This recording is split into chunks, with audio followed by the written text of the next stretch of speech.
બધા જ આગેવાનો અહીંયા સ્ટેજ ઉપર છે. છેલ્લા 1 મહિનાથી જેટલા કાર્યક્રમો થાય તમે જોતા હશો, કોઈ પક્ષના કાર્યકર્તાઓ ભેગા નહીં થતા, સમાજના આગેવાનો ભેગા થાય.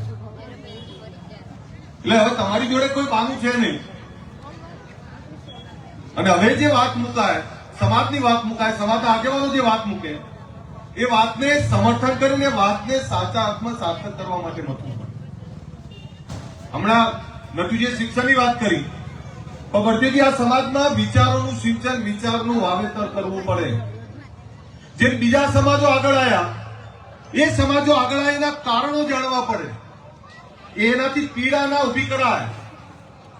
એ સમાજો રાજનીતિ એક બાજુ મૂકીને સામાજિક ઉત્થાન માટે તમામ લોકો ભેગા થાય, જેનામાં સક્ષમ સાથે આર્થિક જે રાજકીય સક્ષમ છે, જેનામાં સમજ છે, શૈક્ષણિક તાકાત છે, એ તમામ લોકો એ બધું જ એક બાજુ મૂકીને સમાજના વિકાસ માટે ભેગા થાય.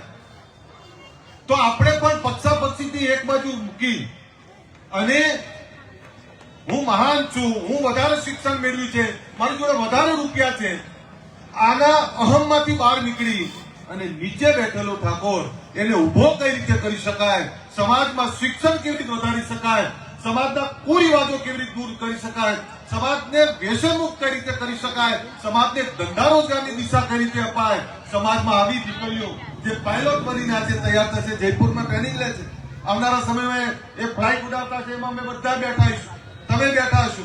તો આવી દીકરીઓ તૈયાર કરવી પડે અને આવા દીકરાઓ તૈયાર કરવા પડે. એના માટે આપણે વિચારોનું વાવેતર કરવું પડે અને બીજા સમાજો જે રીતે આગળ આવ્યા એમાંથી પ્રેરણા લેવી પડે. આપણે શું કરીએ છીએ, કોઈ સમાજનો દીકરો આઈએસ આઈપીએસ ગયો તો આપણે એમનો દીકરો ડીએસપી કલેક્ટર થઈ ગયો, તો આપણાને કોણ રોકે? હમણાં ભરતીજી વાત કરી આલમપુર સંસ્થાની, જગદીશભાઈ ભરતીજી, મારા પપ્પાને બધા આલમપુર બહુ મતે, પણ સંખ્યા જ ના થાય. હવે આટલી મોટી સંસ્થા ગાંધીનગરમાં સંખ્યા જ ના થાય